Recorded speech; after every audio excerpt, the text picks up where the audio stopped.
नाज़रीन को अपडेट करें। नए नोटिफिकेशन के बाद आर्मी चीफ की मुद्दत दोबारा शुरू होगी। चीफ ऑफ डिफेंस फोर्सेस की तैनाती वजीर आजम करेंगे। कमांडर नेशनल स्ट्रेटेजिक कमांड को 3 साल के लिए दोबारा तैनात किया जाएगा। आपको अपडेट करें इस हवाले से चीफ ऑफ डिफेंस फोर्सेस के ओहदे की मुद्दत जो मुद्दत है वो नोटिफिकेशन जारी होने के बाद शुरू होगी।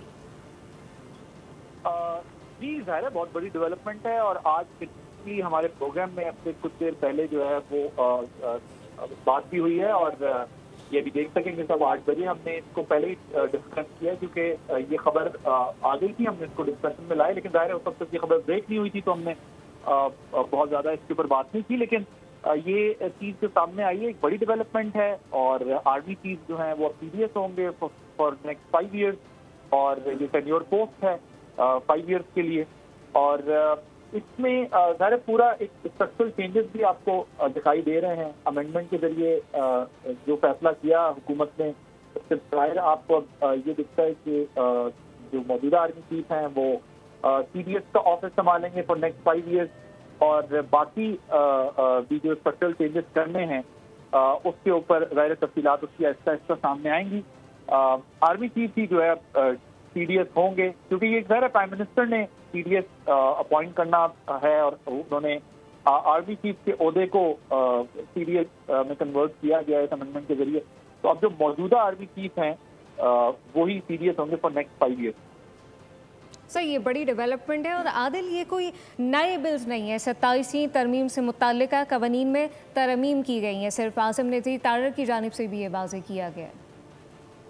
अब ये देखें ये दोनों कॉन्स्टिट्यूशनल पोजीशन है, ओहदे हैं और ये एक ही शख्स के होंगे, यानी एक जो है वही आर्मी चीफ होंगे और वही सीडीएस होंगे।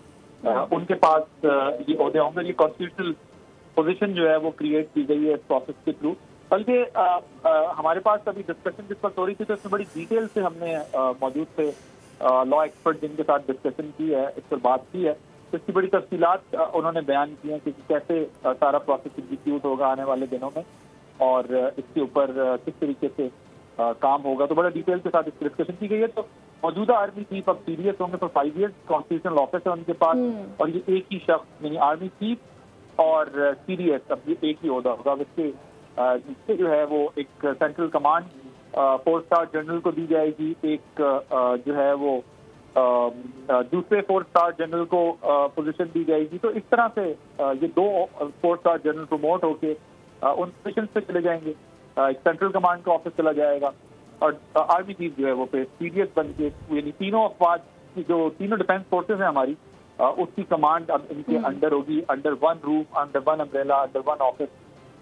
ये सारा कुछ होगा। ज़ाहिर है इसमें जो स्ट्रेटेजिक डिसीजंस होते हैं या हमारी वॉरफेयर की जो डिमांड, मॉडर्न वॉरफेयर की जो डिमांड है उसको ध्यान में रखते हुए किया गया है। ज़ाहिर है पाकिस्तान ने अल्हम्दुलिल्लाह मई में जो बुनियादन मरसूस के जरिए कामयाबी हासिल की थी वो एक सिनर्जी से, कनेक्टिविटी से, एक ऑर्गेनाइज्ड प्रोसेस से की थी।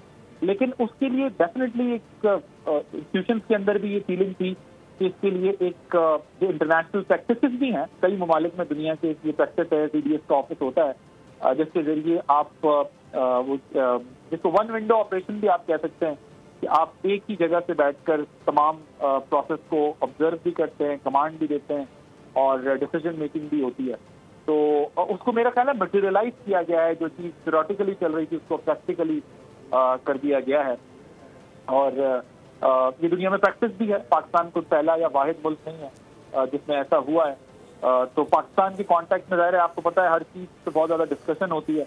और इसमें एक चीज़ और जो समझने की है वो ये कि जो दीगर फोर्सेस हैं उसकी जो ऑपरेशनल ऑटोनॉमी है उस पर भी कोई फर्क नहीं पड़ेगा। जैसे इस पर बात हो रही है कि अगर वो सीडीएस बन जाएंगे तो जो दूसरे सर्विसेज चीफ्स हैं या जो फोर्सेज हैं उनकी भी शायद कोई कमांड या कंट्रोल कम्प्लीटली उधर चला जाएगा, ऐसा नहीं है। ऑपरेशनल ऑटोनॉमी पर कोई फर्क नहीं पड़ेगा। ये सिर्फ एक वेल कोऑर्डिनेटेड एफर्ट रहे, सिनर्जी रहे और उस पीरियड में तमाम फोर्सेज जो है उस सीडीएस के अंडर होंगी जिस वक्त एक्स्ट्राऑर्डिनरी डिसीजंस लेने पड़ते हैं और एक्स्ट्राऑर्डिनरी सिचुएशन होती है। आप देखें भारत जो है आपकी ईस्टर्न बॉर्डर के ऊपर एक्टिवेट हुआ है। भारत अफगानिस्तान से ऑपरेट कर रहा है।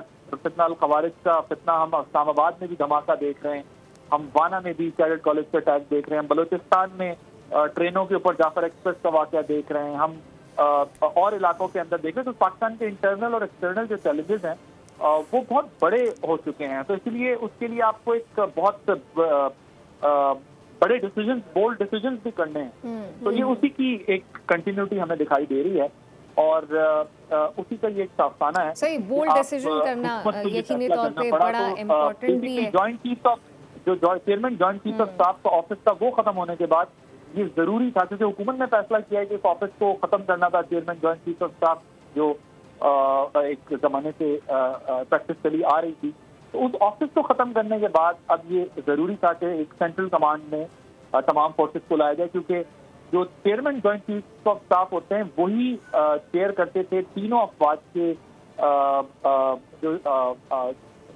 سروسز چیف تھے، ان کے ڈیسیجنز کو، ان کی ڈسکشن کو وہیں پر ایگزیکیوٹ کیا جاتا تھا، وہیں پر میٹیریلائز کیا جاتا تھا اور وہاں پر ایک کوآرڈینیٹڈ ایفرٹ کے ساتھ آگے بڑھا جاتا تھا۔ تو آفس کے ختم ہونے کے بعد یہ ایک نیا آفس کریٹ ہوا ہے جو کہ دنیا میں پریکٹس کی۔ ٹھیک ہے، عادل عباس ہمارے ساتھ ہی موجود رہے گا۔ سبسکرائب کریں اور بیل دبائیں تاکہ کوئی خبر رہ نہ جائے۔